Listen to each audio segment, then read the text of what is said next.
जरा कल्पना कीजिए, हजारों की संख्या में एक विशाल सेना है और वो महीनों से भूखी प्यासी घने जंगलों और पहाड़ों में भटक रही है। बहुत ही भयानक स्थिति है। बिल्कुल।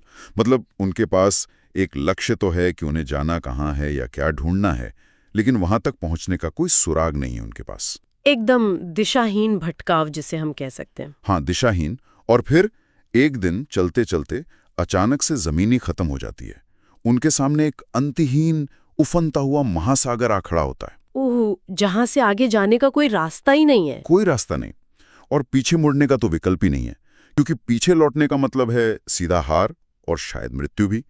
आगे केवल अथाह पानी है। मतलब ये एक ऐसा पॉइंट है जहां सारी की सारी रणनीतियां, आपकी सारी ताकत, सब कुछ एक भयानक मानसिक अंधकार के सामने घुटने टेक देती हैं। जी, किसी भी खोजी दल के लिए इससे बड़ा डेड एंड या बंद गली कोई और हो ही नहीं सकती। सही कहा। ये असल में एक ऐसी स्थिति है जहां किसी भी लीडरशिप या टीम का जो मनोविज्ञान होता है ना, वो पूरी तरह से चरमरा जाता है। हाँ, जाहिर सी बात है। क्योंकि जब आगे बढ़ने का रास्ता भौगोलिक रूप से ही खत्म हो जाए, तो वो महज एक भौतिक बाधा नहीं रह जाती, वो एक बहुत गहरा मनोवैज्ञानिक संकट बन जाती है। ऐसे क्षणों में आपका तर्क काम करना बंद कर देता है और सर्वाइवल इंस्टिंक्ट हावी हो जाता है, राइट? बिल्कुल। बचने की जो मूल प्रवृत्ति होती है वो हावी होने लगती है। ठीक है, आइए इसे विस्तार से समझते हैं। आज के हमारे इस विस्तृत विश्लेषण का आधार कोई आधुनिक सैन्य केस स्टडी नहीं है, बल्कि ये एक बहुत ही प्राचीन और काव्यात्मक स्रोत है। बहुत ही दिलचस्प स्रोत है ये। हाँ, ये रामायण के किष्किंधा कांड का एक अत्यंत महत्वपूर्ण अंश है और इसका शीर्षक है संपाति का संदेश, मित्रता और खोज। जी, ये अंश ठीक उसी बिंदु को कैद करता है जिसका हमने अभी जिक्र किया। मतलब जब वानर सेना सागर तट पर एकदम दिशाहीन, निराश और लगभग हार मान चुकी अवस्था में खड़ी थी, एकदम टूटी हुई मानसिक स्थिति में। हाँ, और फिर अचानक उन्हें एक ऐसा सुराग मिलता है जी, जो न सिर्फ उनकी दिशा बल्कि इतिहास की पूरी धारा को ही बदल देता है। बिल्कुल बदल देता है। तो इस पूरी चर्चा में हमारा जो मिशन है वो ये समझना है कि कैसे एक असंभव सी दिखने वाली खोज महज एक पल में एक सटीक लक्ष्य में बदल जाती है, और वहां मौजूद दल के दिमाग पर, उनके मनोविज्ञान पर इसका क्या असर पड़ता है। और मैं बता दूं कि स्रोत की सबसे बड़ी खूबी यही है कि ये केवल एक पौराणिक घटना की एक कहानी नहीं सुनाता। हाँ, मतलब इसमें और भी बहुत कुछ है। जी, अगर हम इसे ध्यान से परखें तो ये असल में संकट प्रबंधन, सूचना की प्रामाणिकता और किसी भी बहुत बड़ी बाधा का सामना करने वाले समूह की मानसिक स्थिति का एक बहुत ही सटीक विश्लेषण है। अरे वाह, ये तो बहुत ही प्रासंगिक है। बिल्कुल। ये हमें देखने का मौका देता है कि घोर निराशा और एक अजेय संकल्प के बीच का जो फासला होता है ना, वो कितना बारीक होता है। तो चलिए शुरू करते हैं। कहानी वहां से शुरू होती है जहां वानर सेना उसी सागर तट पर फंसी हुई है, और तभी उस वीरान से तट पर उनकी एक बहुत ही अप्रत्याशित भेंट होती है। संपाति से। हाँ, स्रोत बताता है कि उनके सामने संपाति नाम का एक विशाल गिद्ध आता है। अब अगर मैं इसे एक आधुनिक जासूसी या खोजी मिशन के चश्मे से देखूं ना, तो ये कैसा लगेगा? तो ये मुझे ऐसा लगता है जैसे कोई अंडरकवर टीम किसी दुश्मन देश की सीमा पर फंसी हो, उन्हें आगे का कोई रास्ता नहीं सूझ रहा, और अचानक अंधेरे में से कोई अनजान मोहबिर या इन्फॉर्मर बाहर आ जाए। एक बहुत ही सटीक तुलना है ये। लेकिन यहां मुझे एक बात खटकती है। मतलब स्रोत में इस इन्फॉर्मर का परिचय विशेष रूप से जटायु का भाई के कर दिया गया है। जी, ये बहुत महत्वपूर्ण है। मेरा सवाल यह है कि एक अनजान पक्षी पर एक पूरी सेना जो पहले से इतनी हताश है, वो तुरंत भरोसा कैसे कर सकती है? मतलब क्या सिर्फ ये कह देना कि मैं जटायु का भाई हूं, किसी अजनबी पर विश्वास करने के लिए काफी होता है? यहाँ जो बात सबसे आकर्षक है वो ये है कि ये परिचय कोई साधारण पारिवारिक जानकारी नहीं है। अच्छा। जी, जटायु उस पूरी कथा में और विशेष रूप से माता सीता की खोज के इस मिशन में कोई आम नाम नहीं है। हाँ, वो तो हैं। जटायु ने ही तो माता सीता को बचाने की कोशिश की थी। बिल्कुल, जटायु वह पात्र है जिसने माता सीता की रक्षा करते हुए अपने प्राणों की आहुति दी थी। तो जब किसी खोजी दल का सामना एक बिल्कुल अनजान और खतरनाक इलाके में किसी अजनबी से होता है, तो उनकी सबसे बड़ी चुनौती सिर्फ सूचना प्राप्त करना नहीं होती। सबसे बड़ी चुनौती उस सूचना की विश्वसनीयता को जांचना होती है। मैं समझ रहा हूं, पर सिर्फ इसलिए कि कोई एक शहीद का भाई है, ये कैसे मान लिया जाए कि वो भी उसी निष्ठा के साथ काम करेगा? ये भी एक सोचने वाली बात है। मतलब क्या ये वानरों की हताशा नहीं थी जिसने उन्हें किसी भी डूबते को तिनके का सहारा वाली स्थिति में डाल दिया हो कि बस किसी भी उम्मीद पर तुरंत विश्वास कर लो? केवल एक बायोलॉजिकल या जैविक संबंध नहीं है, ये एक तरह का वैचारिक पासपोर्ट है। वैचारिक पासपोर्ट? ये थोड़ा विस्तार से समझाइए। मतलब उस समय के समाज और युद्ध की नैतिकता में रक्त संबंध और परिवार के बलिदान का एक बहुत भारी वजन होता था। वानरों के लिए जटायु का नाम बलिदान का सर्वोच्च प्रतीक था। मतलब एक बहुत बड़ा क्रेडेंशियल हो गया ये। बिल्कुल। संपाति का खुद को जटायु का भाई बताना दरअसल ये स्थापित करता है कि इस मिशन के साथ उसका भी एक गहरा व्यक्तिगत और खून का रिश्ता है। अरे वाह, ये तो मैंने सोचा ही नहीं। जी, और ये परिचय अविश्वास की उस शुरुआती दीवार को तुरंत गिरा देता है, क्योंकि ये वानरों को बताता है कि संपाति का मोटिव या इरादा बिल्कुल वही है जो वानरों का है। मैं समझ गया। किसी भी खोजी अभियान में अगर इन्फॉर्मर का इरादा आपके इरादे से पूरी तरह मेल खाता हो तो सूचना की कीमत अपने आप बढ़ जाती है। 100%। तो एक बार जब ये विश्वसनीयता स्थापित हो गई, तब बात आती है उस सूचना की जो संपाति उन्हें देता है। स्रोत कहता है कि संपाति अपनी दिव्य दृष्टि का उपयोग करता है और मार्ग सिद्ध करता है। हाँ, मार्ग सिद्ध करता है। वह एक ऐसा समाचार देता है जिसे स्रोत में पावन समाचार कहा गया है। वो कहता है, लंका में है माता सीता। ये उस सेना के लिए एक बहुत बड़ा वैचारिक और रणनीतिक मोड़ था। मतलब कई महीनों की भयंकर अनिश्चितता के बाद ये एक ऐसा क्षण था जिसने उनके अस्तित्व के मूल उद्देश्य को ही पुनर्जीवित कर दिया। यहाँ ये बात और भी दिलचस्प हो जाती है। अगर हम इस दिव्य दृष्टि की तुलना आज की किसी तकनीक से करें ना, तो ये मुझे बिल्कुल सैटेलाइट इमेजरी या जीपीएस की तरह लगता है। हाँ, बिल्कुल वैसा ही काम कर रही है ये दृष्टि। जरा इस स्थिति की कल्पना कीजिए। वानर सेना पूरे दक्षिण भारत के जंगलों और पहाड़ों में बिना किसी निश्चित पते के बस भटक रहे थे। उनका ये भटकाव पूरी तरह से दिशाहीन था। उन्हें तो ये भी नहीं पता था कि वे सही दिशा में जा भी रहे हैं या नहीं। वही तो। और फिर संपाति आता है, अपनी दिव्य दृष्टि चालू करता है, जैसे कोई प्राचीन काल का बहुत ही एडवांस्ड रडार सिस्टम हो, और सीधा एक पिन पॉइंट लोकेशन दे देता है, लंका। एकदम सटीक जानकारी। लेकिन मुझे यहाँ थोड़ा संदेह है। मतलब क्या सिर्फ ये जान लेना कि लक्ष्य कहाँ है, क्या ये खोज को खत्म कर देता है? आपका क्या मानना है? मेरी राय में तो एक लोकेशन मिल जाना ही मिशन की सफलता नहीं है, बल्कि ये तो नई मुसीबतों की बस शुरुआत भर है। आपका संदेह बिल्कुल सही दिशा में है। एक भटकी हुई खोज और एक सटीक टारगेटेड मिशन के बीच का जो मनोवैज्ञानिक अंतर है, हमें उसे गहराई से समझना होगा। तो वो अंतर क्या है?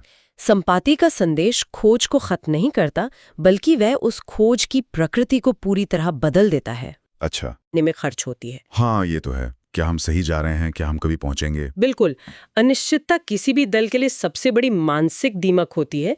ये शारीरिक थकान से कहीं ज्यादा तेजी से मनोबल को खोखला कर देती है। ये बात तो सच है। जब कोई अंधेरे में तीर चला रहा हो तो हर खाली वार सिर्फ एक शारीरिक विफलता नहीं होती, वो दिमागी तौर पर भी बहुत बुरी तरह तोड़ती है कि शायद हम गलत जगह ही अपनी पूरी ऊर्जा लगा रहे हैं। एकदम सटीक बात कही आपने।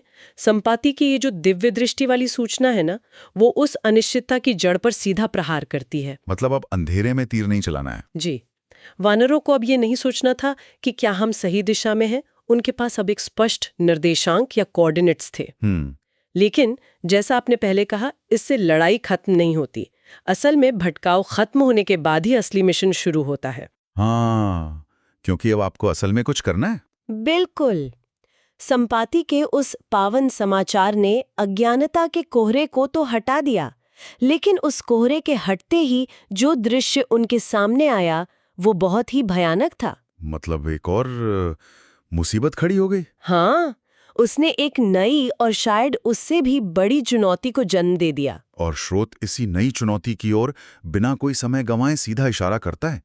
जैसे ही वानरों को ये पावन समाचार मिलता है कि माता सीता लंका में हैं, उन्हें चैन की सांस लेने का मौका तक नहीं मिलता। जश्न मनाना तो दूर की बात है। एकदम दूर की बात।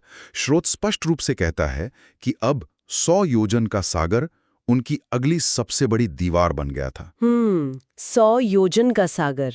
इसे मैं एक और रूपक से समझना चाहूंगा। मान लीजिए कोई दल है जो सालों से एक बहुत ही कीमती खोया हुआ खजाना ढूंढ रहा है।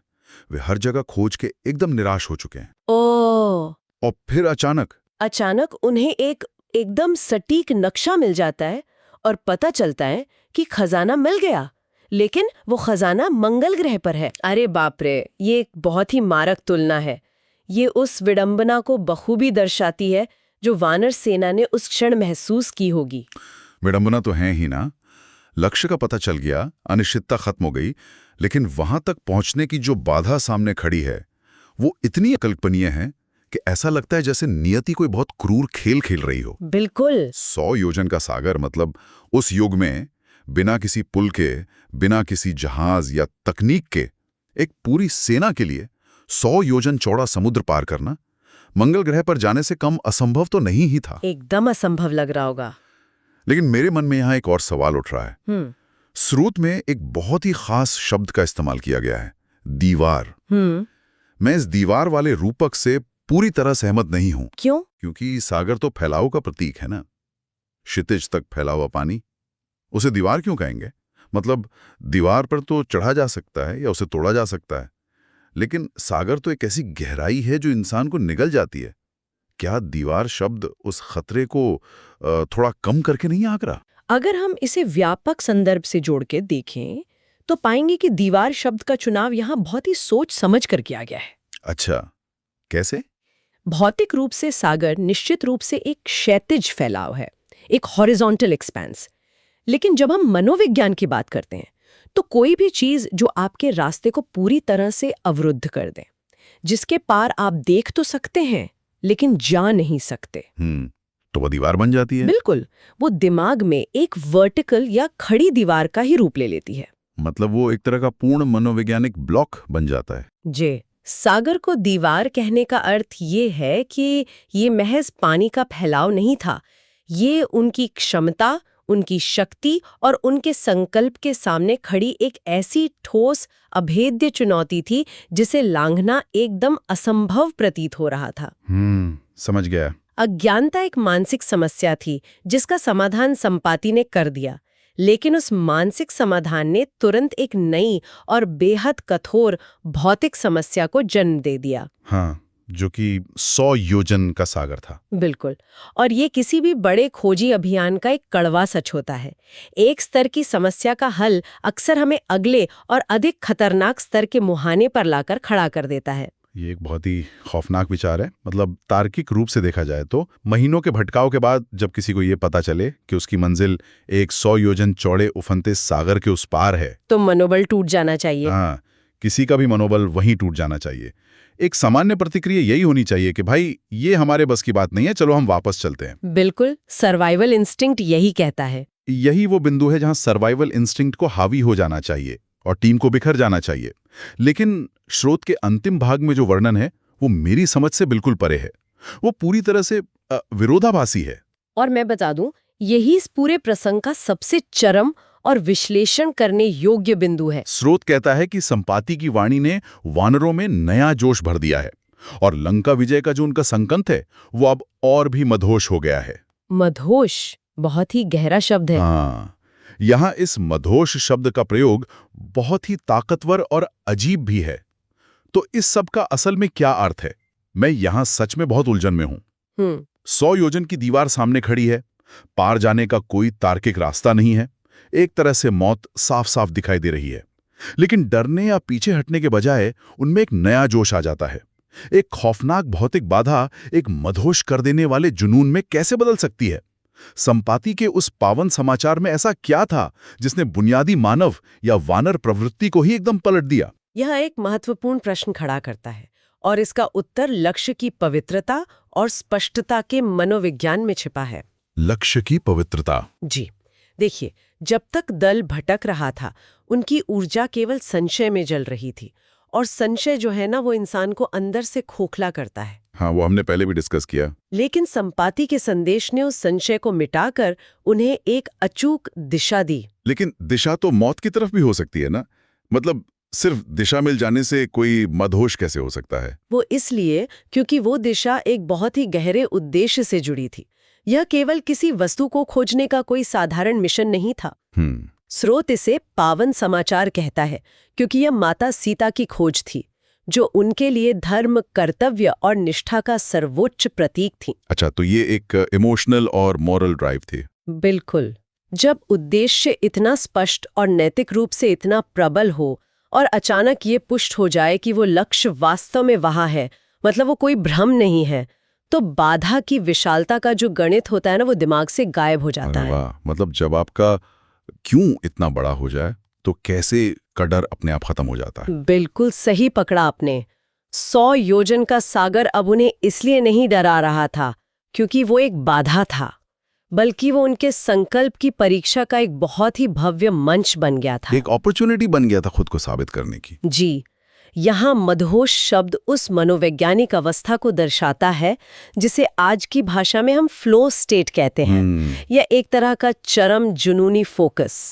Flow state. एक सामान्य तार्किक दिमाग हमेशा जोखिम का आकलन करता है और कहेगा कि 100 योजन पार करना तो नामुमकिन है, लेकिन एक मदहोश या जुनूनी दिमाग जोखिम का आकलन करना ही बंद कर देता है। वो बस रास्ते ढूंढने लगता है। हाँ, वो इस बात पर विचार ही नहीं करता कि ये असंभव है।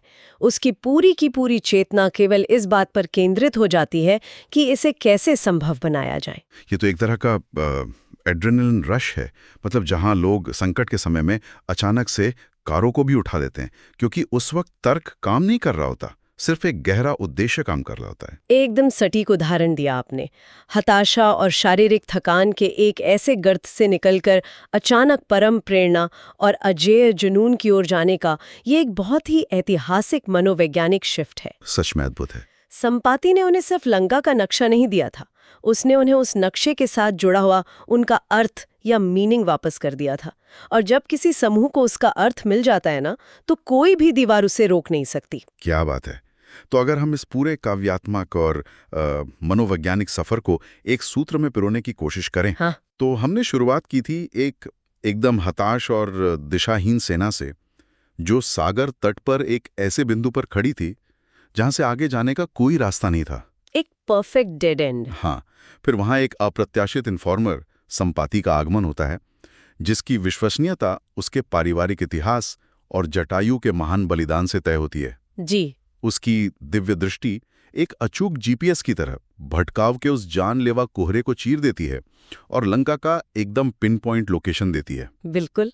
और फिर आता है वो सबसे बड़ा मोड़, 100 योजन का वो विशाल सागर, जो एक अगम्य दीवार की तरह उनके सामने तनकर खड़ा हो जाता है। लेकिन तर्क और डर को पीछे छोड़ते हुए ये दीवार उनका मनोदल तोड़ने के बजाय उनके भीतर एक ऐसा मदहोश कर देने वाला जुनून पैदा कर देती है जहां असंभव शब्द अपना वजूद ही खो बैठता है।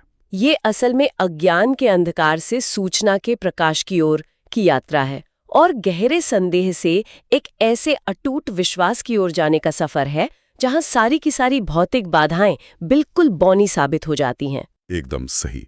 और शायद यही इस पूरे प्रसंग की सबसे बड़ी सीख भी है।